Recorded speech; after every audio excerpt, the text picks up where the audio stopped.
who have fallen short of perfection from the wrath of those who believe they have attained it. For more information about Gary Cohen and his associates, Alan Bennett and Gene Anthis, you can find it at the website, parolelaw.com.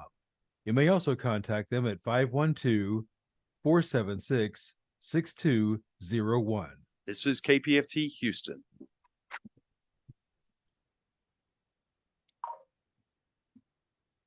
Welcome to Politics Done Right.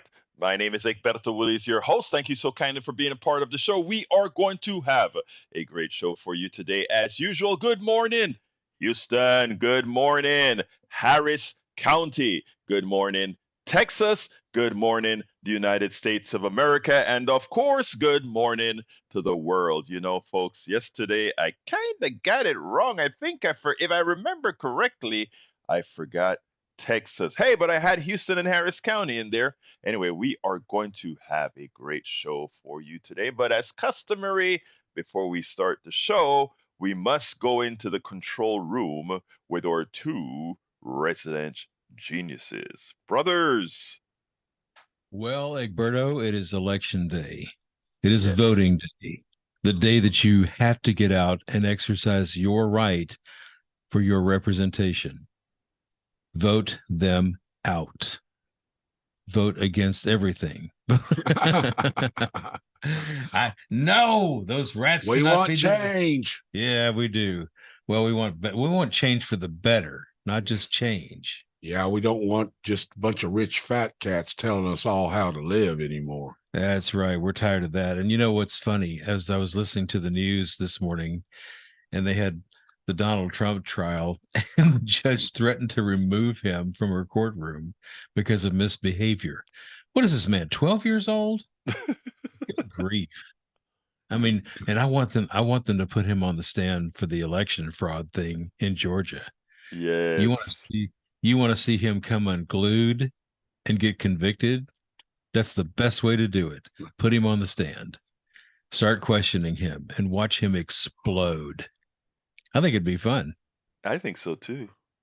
Yeah. Jack, what do you got for us today? You got some wisdom? Well, not much wisdom, just a little thing. The left and right, we seem to be opposed to each other, but when it comes down to it, we both want the same thing. We want a good world for the children, though we're not doing a very good job of keeping that up. We need to do better on that. We say we're doing it for the children, but somehow it never gets done. And I Just don't get that. nonsense. Just nonsense. It's always about the children. Well, look, folks, just straighten the world up. Don't give them a polluted mess. They are the future. That is true. But we are the current.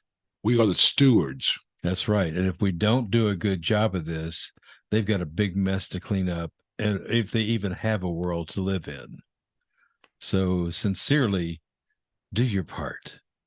Clean the mess up. Vote these politicians that are just these heinous, what are you, godless communists? And you would think so. But vote these people out. Vote in some good representation, and you'll see the difference. Wow. I mean, I could just sit down here and listen. That was great. That was great, folks. Today I call Howard's Day because anytime we need to remind folks that they need to vote, I just have to say Howard, Yeah. and The soapbox comes out, and I here we go I again. I know it's not the soapbox, it's the truth, man. It's the truth. But thank you guys. We got a great show for you today, folks. We got a great show for you today. But I want to, before I start, I really want to jump on something that Jack said because it touches me in the heart what he talks about. When he talks about there's not a lot of difference between the left and the right. And when I sit down with my right wing friends and say that, at first they get upset and they scream at me, and then we start enumerating things and they're like, oh yeah, I guess so. And also I mentioned a whole lot of these similarities in my book, How to Talk to Your Right Wing Relative Friends and Neighbors, right? Because it turns out that you have to get all these false differences to really keep this system going, us fighting against each other. Then I talk to my left friends, and they actually get offended, and sometimes it gets me upset with my left friends when they get offended that we dare compare them to those people, right? And I think the reason that gets me offended is also because I'm a person of color, Black, Latino, Caribbean person, and have gone through that sensitization of being the other, right? And when I hear some on the left really get that, there's just there's a look in the face. I'm not saying all. I'm saying some that I've spoken to that says, "How dare you, Egberto, compare us with those people?" Right? And I'm like, again, we are not very different in just about any issue whatsoever. We allow externalities to come in and really causes friction. That's why, and for me, when I'm dealing with people, it's with the people from different ideologies. It's not an act to try to bring stuff together. I mean, it's a story of what we do. I mean, we did a whole lot of this with Coffee Party and Living Room Conversations and these other groups that I've been a part of. And it is amazing that if we don't hurry up and take on to that tack, that we are all in this together, that is how we're actually gonna fall as a country, right? Because we really, really, really, from your most right wing brother and sister to your most left wing brother and sister, I mean, we're all in this stuff, and there's only one group that's doing fine, and that's the one that are playing us. That's the one that is playing us. Wrong conjugation. That's the one that is playing us, and that's our, or you can call it whatever you want to call it, the oligarchy, the plutocrats, the unfettered rich, whatever you want to call it. Those are the ones that are pulling the strings, that have all these differences among us, that need these differences among us, so that we don't see we've been had by them all. Folks, word for thought. So, Jack, thank you for bringing that up, because I think periodically this is something that we have to point out to people. None of these folks are my enemies. Like I said, I can break bread with anybody. Anyhow, folks, let's get busy with the program. Title of the show today: Mehdi Hasan to scare Democrats. Why did I have a typo in the title? Damn it. Mehdi Hasan to scared Democrats. That's what happens when you work late. Calm down, he says. Top Obama advisor hint about Biden dropping out. Another typo. Anyhow, the polls are moving in the wrong direction for Biden, while Mehdi Hasan thinks we should calm down. David Axelrod has a different point of view. All right.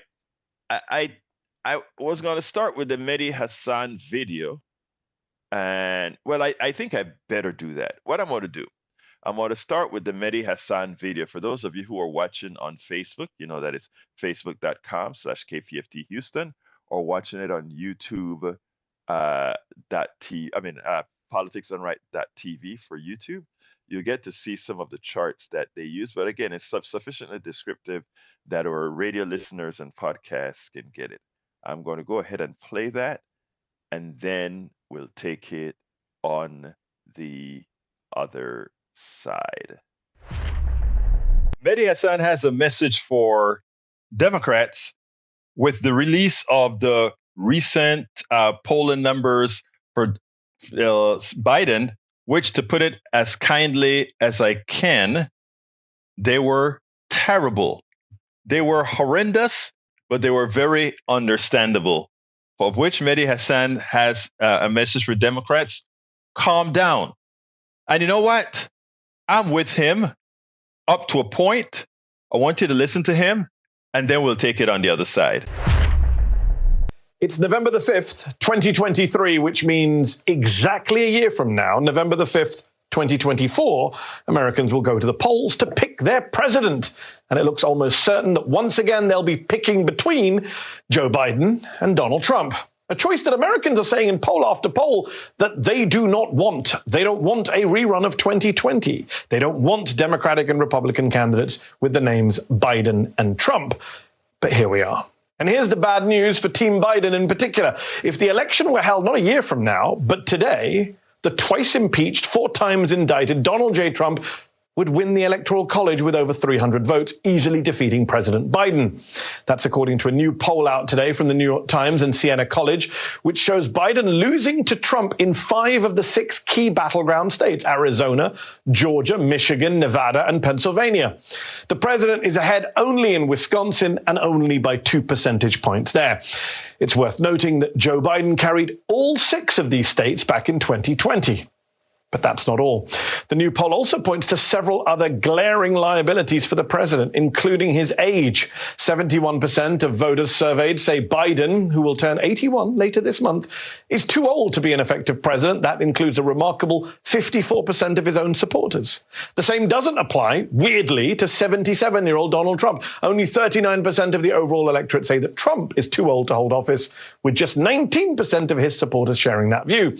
Another issue hurting Biden is the economy. Voters by a 59% to 37% margin trust Trump over Biden on economic issues. That's the largest gap of any issue surveyed in that poll.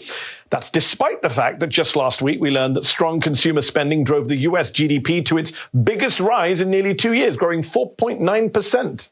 And right now, unemployment is at one of its lowest rates for 50 years. But people don't seem to care in the polling. There's also growing concerns over President Biden's mental fitness. According to the poll, 62% of voters say the president does not have the mental sharpness to be effective. And yet, believe it or not, only 44% of voters believe the same of Donald Trump. However, Trump's declining mental acuity is kind of hard to ignore. Here he is just last night in Florida delivering yet another incoherent, rambling, mad speech. Many, many terrorists are coming in. Thousands of middle-aged men are coming in. Young men are coming in. Everyone's saying, how come they're all so young and so strong? And they're coming from China. Everything's a lie. The whole thing is a lie. The whole election was a lie. Why would I do a debate when Christie, sir, I'm sorry, he is not a fat pig, okay, this man? He said, he is not a fat pig.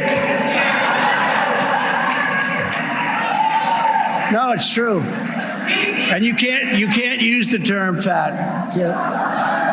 You're allowed to use the word pig, but not fat. He sounds totally mentally fit to be president to me. But perhaps the most stark finding from that new poll from the Times is this. Biden trails Trump by 5 points nationally, but when voters were asked about a hypothetical race involving not Biden, but an unnamed generic Democrat, that candidate actually leads Trump by 8 points. That's a 13-point swing. So to call these poll results anything other than savage for the president of the United States, for the Democratic Party, and let's be honest, for the future of American democracy, would be an understatement. To pretend things are fine and will be fine is mad.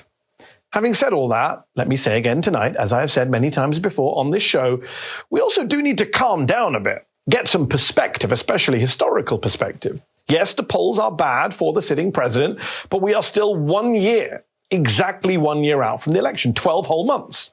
The Biden campaign for re-election hasn't yet fully launched. The Trump criminal trials, 4 of them, haven't yet started. And we know that incumbent presidents like Barack Obama and Ronald Reagan also trail their expected opponents at this stage in their first terms too, only to emerge victorious a year later. We also know that Biden's own poor approval ratings didn't really hurt Democrats in the midterms either. Remarkably, they held on to the Senate and prevented a red wave in the House. They did it by focusing on abortion rights and voting rights, which they can and presumably will do again next year. And in the meantime, Trump is giving Democrats ample ammo to use against him almost daily. Yes, Democrats who are concerned about Donald Trump taking the lead in the polls right now, responsible Republicans who are concerned about Donald Trump being in the lead right now, independents who are concerned that that Donald Trump is in the lead right now. Really, as Mehdi Hasan has to say, calm down. because what you have is 12 months to go ahead and undo all that, or to do all that wasn't done, to make sure not that Americans know what's how the economy really is, etc. Because you know what, Americans are living it, and in as much as employment, we're at near full employment, in as much as inflation is coming down, in as much of all these things are occurring, we have still allowed the plutocracy, the oligarchy, the wealthy business owners, we have really allowed them to extract our wealth, extract every gain that we've had. We've allowed them to take it away. So, in effect, what we need to say is, as Brother Hassan has said, calm down. And now, understand what Americans are going through. Yes, numero uno. Numero dos. Let it be known that you have a fix for what they're going through. It is time to go outright, not only on Trump for what he did with giving all these tax breaks to his wealthy friends, but at the same time, his wealthy friends are now reaping the rewards of inflation, reaping the rewards of all we did for them during COVID. But we also have to go ahead and let them know that the time of the wealthy getting by on the backs of the poor and the middle class will be mitigated. When they talk about give the people hope, it's not just give the people hope, it's give them a pathway to that hope being realized. And if Democrats do that, and they can, they have probably 8 months to do that. And I mean, if you forget about your ivory tower consultants and you start working with the grassroots and you make these things that you are going to do for society organic from within, from the grassroots, then you'll succeed. Because you know who knows about grassroots? You know who is nurturing every single demographic, every single group of folk? The Republicans are. The MAGA folks are. They're talking to everybody. Yeah, they're losing most, but they're winning enough, including, if this poll is to be believed, 22% of the Black population and a large percentage of the Latino population, etc. If that is to be believed, again, what they're doing is they're working the grassroots.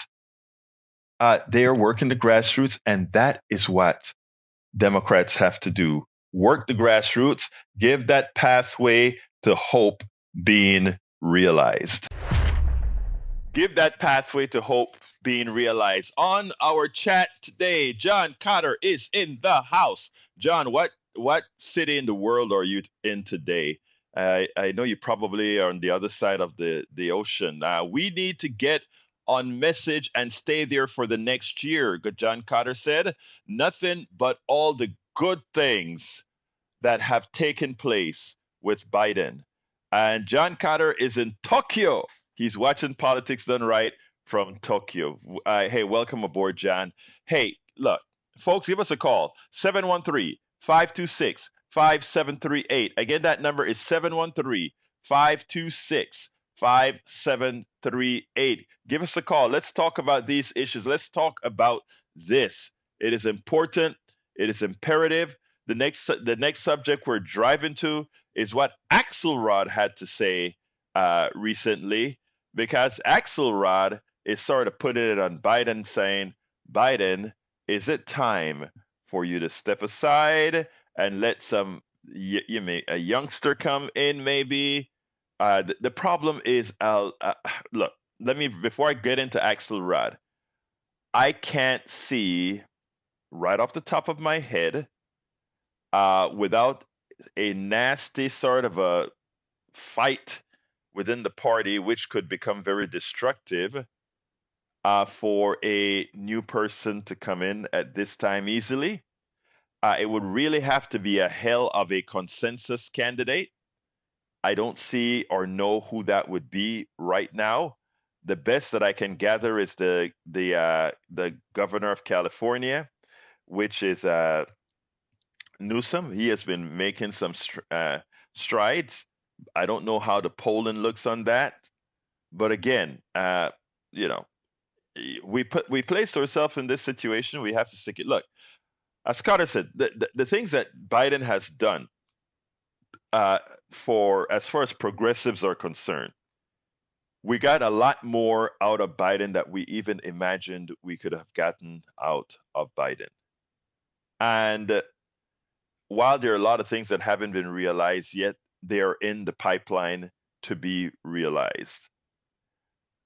That most Americans don't know that most Americans actually think that somebody like Trump is 22% better than Biden on the economy. It just proves that you're not getting your message across, and it also proves, and I'll talk about this a little later after speaking to Johnny and Harry. It also proves something that I wish our ivory tower consultants would note the big difference between how the left campaigns and how the right campaigns. Let's go to Johnny. Come on in, Johnny. Oh, I wish there was such a thing as time travel. I wish we could all go back to March of 2021 when Joe Biden could have and should have followed my instructions way back then to declare a national political constitutional emergency detailing the complicity of his party historically, and then apologize for it, and then lay out his 6-step or 12-step plan to correct all that. And one of the first steps he could have taken, and the people would have supported him, would have been to order law enforcement to escort not one, not two, not three, but 4 FOUR unapologetic progressives into the Supreme Court building to begin their service immediately. And then other things he could have done that the Democrats would have had a lot more easier time to accomplish, like or lowering the qualification age for Medicare down to 55 or 50 years old. Those 2 things alone would have been so powerful. And then for giving student loans in the sorry-ass manner that he did it, that would have been acceptable, even to me. But we can't go back to March of 2021. We can't even go back to October 8th of this year. We can't undo all those bombs and turning Gaza into rubble. Have you seen the latest photography from that region? I It looks actually, like yeah, I Stone mean, Age. Ayman Stone Mohyeddin Age. did a yesterday and today photo of it. It performed previous to bombing, after bombing, and it is look. Johnny, I'm sorry, I'm not going. I talk about this on my 3 o'clock show. I'm not going to talk about it here because it upsets me too much, and I don't want to bring that to KPFT. I'll bring it to another platform. But yeah, I've seen it. Yes. Joe Biden, Mr. Biden, your ship has sailed, buddy. I've told you over and over again, you and the leadership of your party, I've told you, I begged, I pleaded.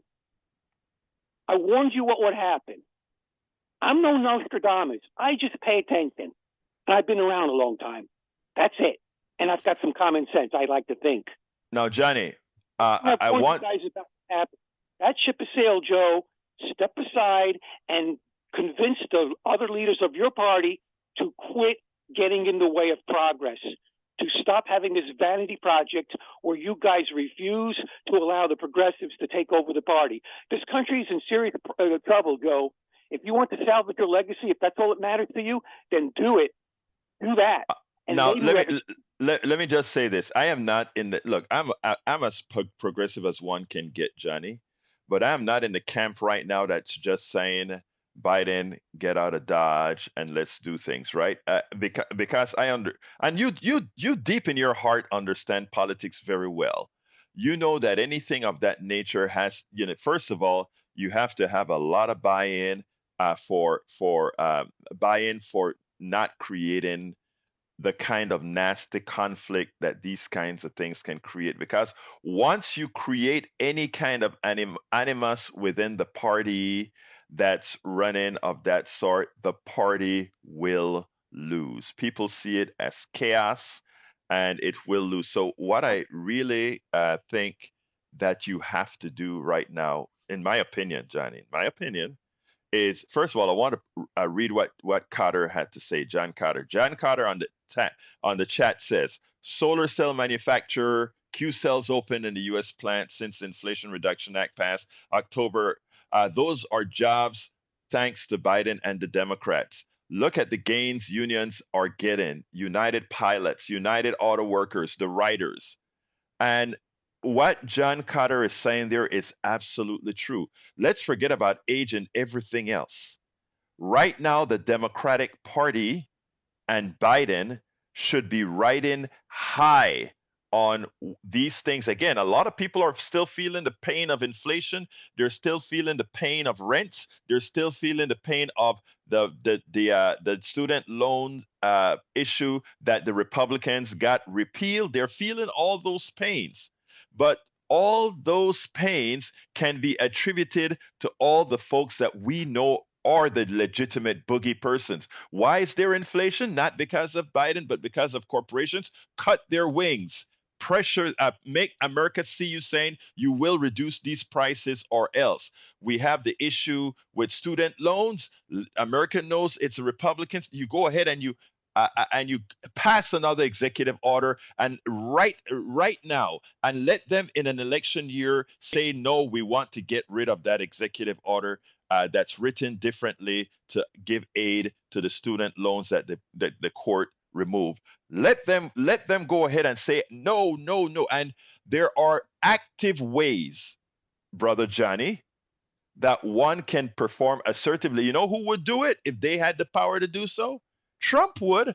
Trump doesn't give a hoot about all these false institutional constraints that Biden, as an institutionalist, is what they like to call him, like to abide by. Let America see that you are for the people. Let them see you doing that, and they forget about your age. Anyway, Johnny, I want to go to Harry, but before hold on, Johnny. I just because we have an active chat as well. Pookie Wood says, "Speak on it, caller," and I think he also says, "Egberto, you have to speak on it. This is Joe's legacy." And look, I don't disagree with you, Pookie. You have to do it, Joe. I got to lose through. Let's see. Anyway, I'll read that one after.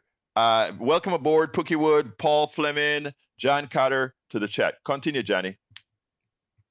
Okay, so I hear what you just said, and you're saying basically the same. You're presenting the same logic that David Pacman and Randy Rhodes and other people on the left who have a microphone say. And I have to respectfully disagree with you for the simple fact that you, in a way, are admitting indirectly about perception. You're talking about messaging. That's true, but that's only half of the equation. Right. Half of the equation. The other half is perception. The perception from my point of view, what I see is what most Americans see, the working class see. They still see, they don't see, when David Pacman talks about the performance of the stock market, I tell him the same thing I'll tell you. People, by and large, don't care about the stock market. They care about these. And rightly or wrongly, they're going to blame Joe Biden for the gas pump thing, even though that's a propaganda piece done by the Republicans. Republicans are working circles around the Democrats. Perception is reality right Johnny, now. Here's where I don't think we disagree, Johnny. When we see homeless people on the street in Los Angeles, that's a big issue that he has to address, and he hasn't done it. And he hasn't admitted to the American people that the Democratic Party leadership have failed to put a check. If he had done that, said that long ago, it would have been powerful. But now if he does it, Egberto, it's going to sound like he's doing it in order to get elected. And the Republicans are going to use that as chum. Like I said, his ship has sailed.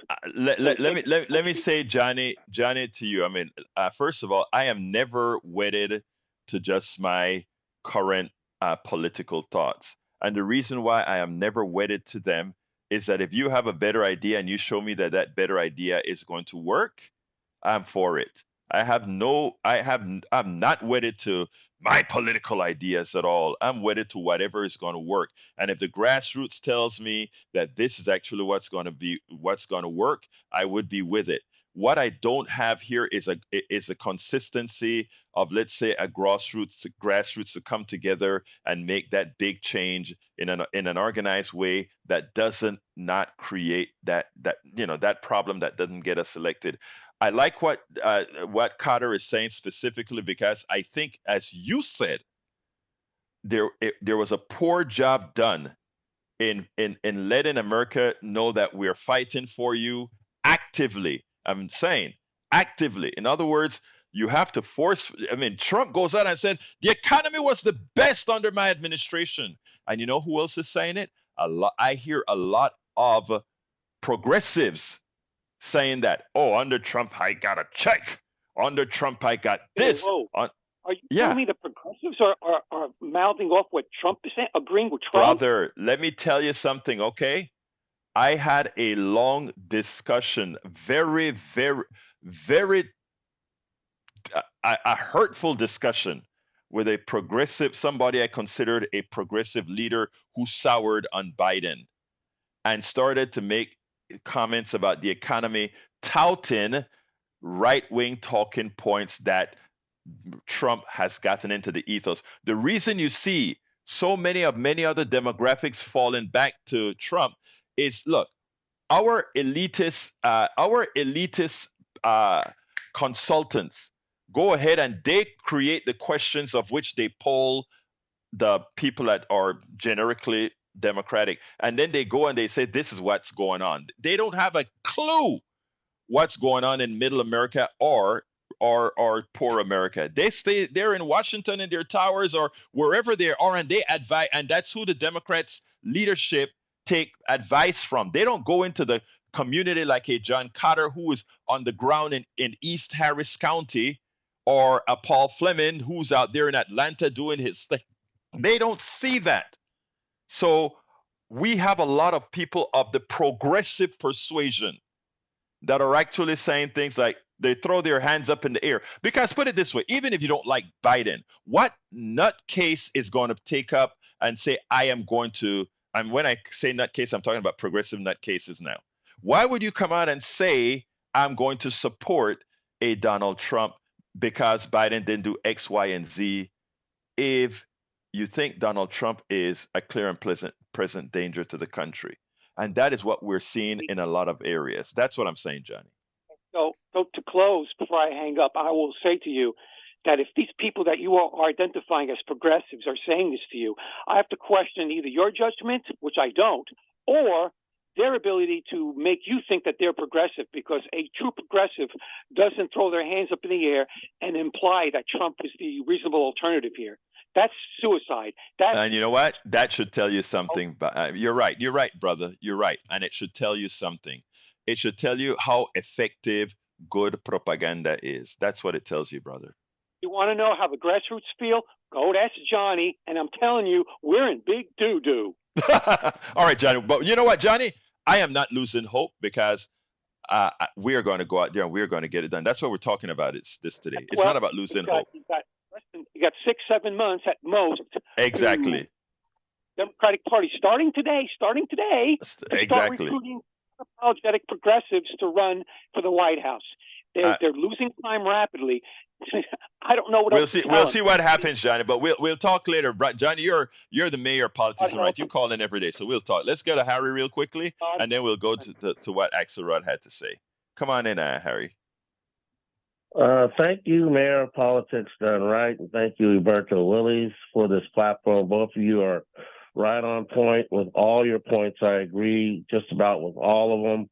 I think the Democrats have to get their message out during this election season, and I think a lot of it is people just are not feeling the effects of what Joe Biden has done with inflation reduction, with the, we have low unemployment. A lot of people just start feeling that. And I do remember the Mayor of Politics Done Right, Donnie, once telling you that one of his neighbors got a job, and he wants to see more of that, so that people, because that's what people are just not feeling. And Joe Biden got his speech writers have to do a Right. better job of helping him to speak, to get his message out and criticize what the Republicans are about. Continue to drive that home about the MAGA people, because, you know, they're the alternative. We do have to get, damn, I hate when I lose my thought.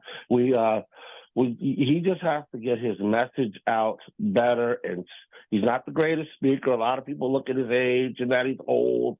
I was listening to Ari Arnson in the last hour. There was some of them were talking about his age. One guy was being pessimistic, saying the Democrats are going to lose the Senate. I hope that does not happen. They've got to keep the Senate, and they've got to take the House back. And the other thing I will add to Johnny, when he was talking about 2021, Joe Biden should have taken Andrew Yang's his idea and with the 12 months with the stimulus check to help Americans who need help by having those $2,000 or $4,000 stimulus checks every month. And that would have helped a lot of poor Americans and people who are struggling to stay in the middle class. He should have done that. And Well, you can only do that. Sorry to interrupt, Harry, but you can only do that. You can only do that if you don't have a mansion and a cinema. If you have a better backing set of Democratic candidates that aren't named cinema and mansion, because do remember that in October, we lost the support for children. They always talk about loving the children, but in October, we lost the support for children because it only ran for 2 years and it got canceled. So a lot of people are in dire straits. A lot of people are feeling the pain in the third year of the Biden administration. So while unemployment is very low, while inflation is coming down, the damage that they've created is there. And you have to have a message to people to let them know you understand that it's there and this is what you will do to solve it. And you have to do it quickly. Go ahead, Harry. Yeah, because with the child tax credit, a lot of the Republicans, including this state, was crazy Governor Abbott. They ended those child tax credits. Ari Arnson talks about that all the time with Scott Braddock that she has on Fridays. Right. And then it's just, you know, a lot like as you mentioned there, a lot of people are struggling with that. And Joe Biden needs to get those talking points out and say, look, this is what the Republicans did to you with child tax credit. This is what the Republicans did to you stopping my student loan and having the Supreme Court voted down. Harry, I want to move on. But I want to say one thing to what you're saying, because what you're saying is true. We have to go out there and not only verbalize it, but we have a thing where, if the senator, not McConnell, but the one from the Democrats, Schumer, if Schumer doesn't have the votes, he just doesn't bring it up, right? If the Democrats didn't have the votes, they just didn't bring it up. I am saying, stop it.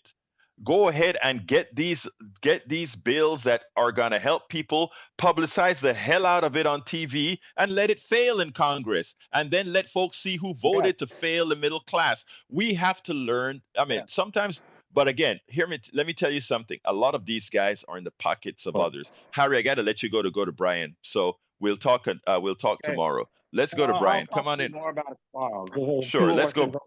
Got you, Harry. Got you. Let's go to Brian. Come on in, Brian. Yeah, exactly who is running the country? Speechwriters or the President of the United States? Repeat, please. Who's running the country? Who's running the country? The speechwriters or the President of the United States? Because he can speak. Well, I mean, I think that I don't know if that question, I don't understand it, because again, the President of the United States runs the executive. There's no one person that runs the United States. I'm pretty sure you had civics in school where you learned how the country functions, and it needs all three branches to function successfully. The President runs the executives, and the President has the bully pulpit to attempt to get things done with the popular voice. I'll be more specific. Who's running the executive branch? The speechwriters? Or the executive branch is run by the president, and you know that, Brian. no, he's not being. He's being pushed. He's being told what to do. It's very, very obvious. Somebody's behind the scenes telling him what to do. Well, I mean, if you actually have, I mean, if you have proof, I mean, whenever I say things like that, I can I can assume, and I actually say it a little bit different than you're saying. When you say he has people in the back telling him what to do, I mean, first of all, I think I don't have the actual evidence, but I think you're absolutely correct. I mean, if presidents, and this is not just Joe Biden, this is also Mitch McConnell, this is also Schumer, all of them are listening to the people who they think they must listen to. In the case of all these big politicians, the plutocracy gets a big piece of their ears.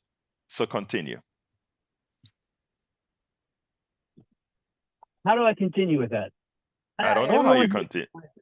I don't know how you continue because, I mean, it seems like sometimes, look, let me tell you what happened with you, Brian. Sometimes you want to get a got you in, right? But you will never get a got you if you're right about something, right? So what can I tell you? Anything else you want to add? No, that's a ridiculous statement. It is, okay. What makes it ridiculous, my friend?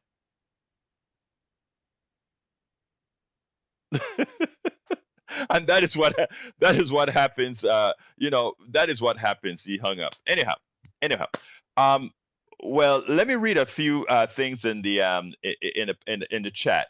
Paul Fleming says the next time you hear Republicans complain about increased IRS funding, remember that the richest 1% of Americans evade $163 billion in taxes each year.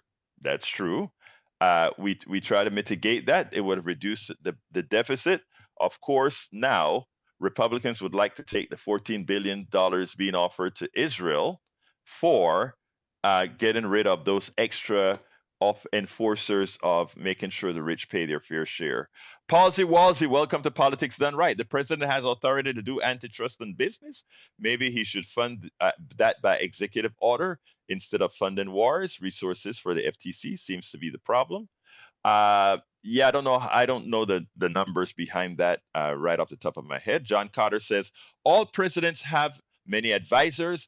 I doubt there is any puppet master, as this caller says. I don't think Brian knew what he was trying to say, Carter. I think Brian just wanted to get to a got you. And when I agreed with him that there's somebody telling the president and everybody else who has their ears what they want them to do, I mean, he didn't. You notice what he says? How do I respond to that? But anyhow, Bookie Wood says, well, think about the weapons manufacturers pushing him to back Israel no matter what. Well, I mean, let me tell you something. If you take a look at 30 years back, the president has always been a supporter of Israel. And there's something that he said back then that always concerned. Well, I just learned about it recently. But when he said it, I kind of cringed. And the statement was, in our unfettered support for Israel, if Israel didn't exist, we would have had to create an Israel. I didn't get the full context of that statement, but that phraseology worried me a bit. But I can't go there, like I said, because I didn't get the context of the entire speech where that statement was made. Now, so let's go into what Axelrod had to say. Axelrod, yes, Egberto, that statement is scary, right? That statement worried me, all right? But like I said, like I tried to explain to Brian, we are not a country where the executive have omnipotent power. So therefore, we should be cognizant of that. Okay, come on in, Bart. I was going to go to Axelrod, but come on in, Bart. Yes, Brian, I'll tell you who's running the country. It was on NBC this weekend. They admitted it.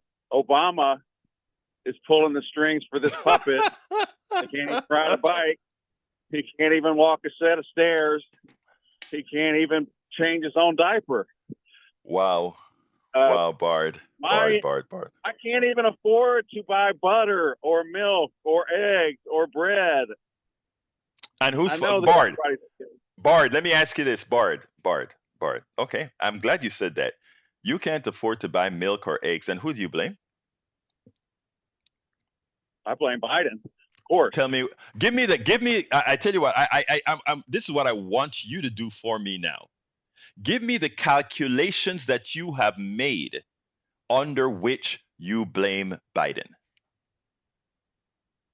Well, I just go back 3 years and I look who was in office and I look at what was paying for butter and eggs and milk and bread and gas, and it was a lot lower.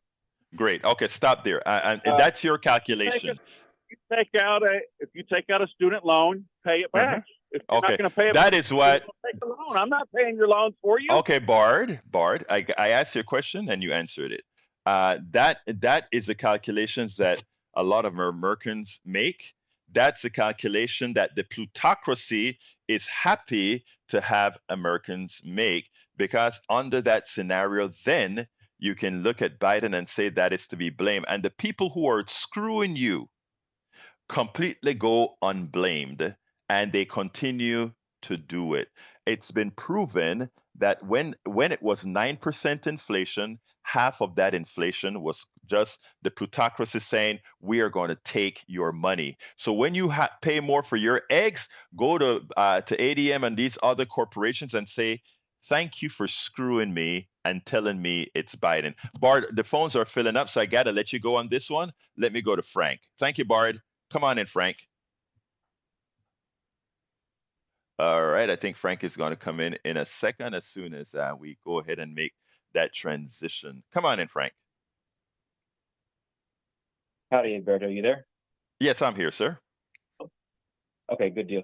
Just to the previous gentleman's point, the Republican era tax cuts are the reason that these corporations are able to consolidate and lower competition and therefore raise our prices. It was the Republican tax cuts that caused inflation. That has nothing to do with Biden. But I wanted to focus on something more urgent. As you know, today's election day. Yes. And I wanted to, if you don't mind, I wanted to point out the clear difference between Whitmire and Congresswoman. Please do. Yeah. They're both career politicians, but let's look at what they've done during their careers. For the 20, 30 years Sheila's been in office, she's brought billions of dollars in funding to our city. She gave us the rail line. She gave us the Harris Health system. She gave us the gold card. She's the only one who cares about what she said, and I quote, the current tsunami of evictions. She's the only one who cares to address the eviction crisis going on in our city. And to Whitmire, Whitmire voted in favor of the undemocratic state takeover of Houston ISD. My girlfriend is a teacher. They are actively creating more busy work to make things more stressful for teachers, more stressful for students. And why? Well, simply put, the state takeover is a pawn of Greg Abbott, and Greg Abbott cares about corporations and whittling away the public education system. They are trying to make teachers quit. They're trying to privatize our institutions, just like the Postmaster General under Trump was trying to do that with the post office. But I digress. It's very clear from who endorses whom, how the Realtors Associations endorses Whitmire, how the police unions endorse Whitmire, how Sheila is trying to pass a civilian review board to increase police accountability, who's on the side of the rich and who's on the side of the working class, and who's been spending their decades in Congress to fight for either one. So I'm gonna circle back to keep this short when you all go to the polls today. Sheila got us the rail line, he got us the gold card, he cares about the eviction crisis, he cares about police accountability. So basically, she's proven that she cares about us, and we need to care about her today. Thank you. Now, Frank, thank you for bringing that up. I think it needed to be said from the public, and everybody here is well aware that. Let me take my whole stat off. I do support Sheila over Whitmire most definitely, and the reason why is Sheila has progressive values, and you mentioned it cleanly. Whitmire, in my humble opinion, is a disguised person that I don't really personally believe has the goodwill of the average Houstonian at hand, but to the handlers. That's my distinct opinion, personal opinion. So thank you so kindly for calling in, Frank, to give your thoughts as well. Thanks for your time. All right, let's go ahead and go to Anonymous. Come on in, Anonymous. Hello. You're on. Hey, you had a tripwire there. You were talking about Central Asia a second ago, Roberto. So I just want to give you a little fun fact. This charter known as the State of Israel was created by the Balfour Declaration.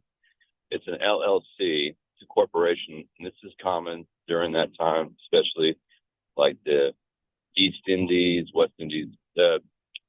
These land masses declarations were under corporation LLC. That LLC expired on October 31st, 2023. And this is an absolute.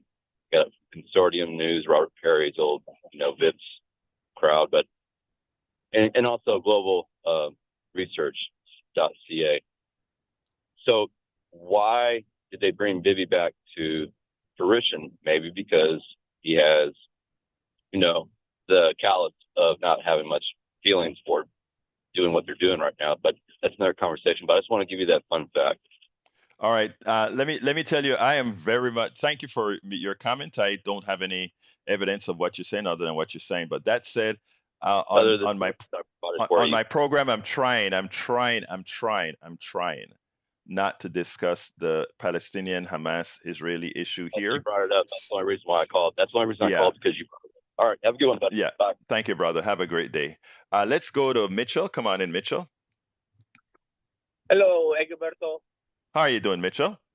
Good. I just wanted to make a statement. I always just feel how it's so hypocritical by the right wingers to always complain about the student loan bailout, but they never complain about the 2008 corporate bailout. And this is coming from someone who's paid their student loans. And I just would always prefer, and I don't know why Americans don't prefer helping our own instead of these corporations. Thank you.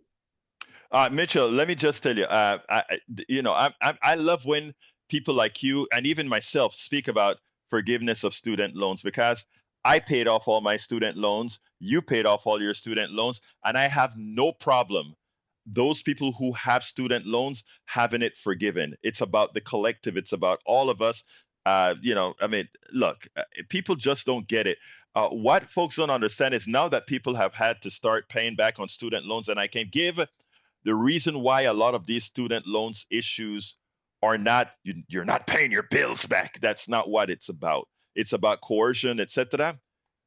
I would like to have a program solely on student loans to make some very important points. I'm just going to say one short because I don't have much time. And one is this. In this country, our higher education, we're asking people to get themselves educated to serve corporations who loan them the money to be educated that they must pay back, and whose service they use to enrich others. It's a long story that I think I've defined it elsewhere, that needs to be said, needs to be talked about. But thank you for putting it the way you say it and starting out by letting it be known that no, you paid off your student loans. Likewise, I paid off my student loans. I was able to do so. You were able to do so.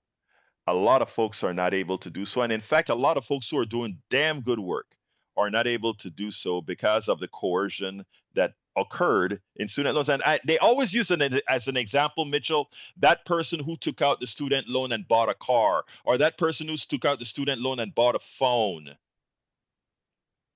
they use the exceptions to try to plaster it onto all of us. Thank you, brother, so kindly for calling in on that issue. Thank you. All right, folks, we only have about a couple minutes left. So if you call in right now, we'll have to limit you to 30 seconds. 713-526-5738. 713-526-5738. Melissa Bowie, how are you doing? And she thanks Frank for his comment. Absolutely so. We also have Disco Penny in the house. Says Frank knows his stuff. John Carter says, and the universities that have jacked up the prices once the free flow of money via loans became a reality. Exactly, Carter. That was a part of the discussion. Man, I got the smartest listeners on the planet. Now we have to share the information. Let folks know that Politics Done Right and other programs like this exist here at KPFT. Paul Fleming says, among young voters, Biden up by more than 25 in CBS poll. So something is screwy in the New York Times poll. Let me tell you, I want people, I haven't seen the CBS poll, or is it out today, Paul, that you're talking about? I haven't seen it yet, but I'm happy to go review that as well. So just informed that we have about a couple minutes more. So what I want to do is, since I've been doing all the talking here, pass it on. Well, it looked like a call is coming in. But let me pass it to Brother Howard while Jack takes the call to see if he has anything he wants to add. So We're just about out of time here, but I did want to add to the folks to go out and do the voting today, because that's very, very important to our society. Make your voice known. Okay. If you don't believe that your vote counts, that's okay. You can believe that. But honor the people who died to give you that right. Because people did die to give you that right. Go out to the grave. Turn that back on.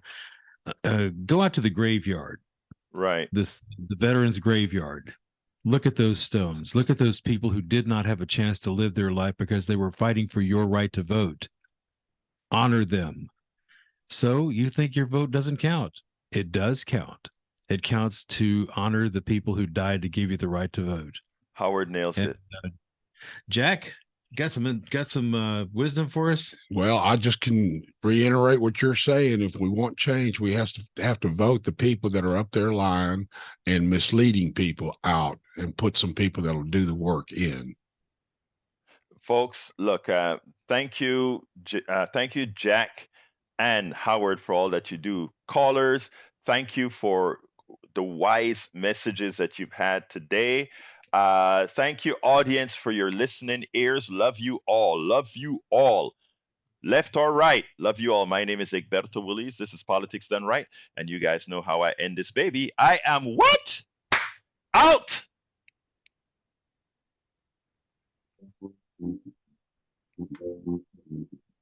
Coming up on the next This Way Out. Recording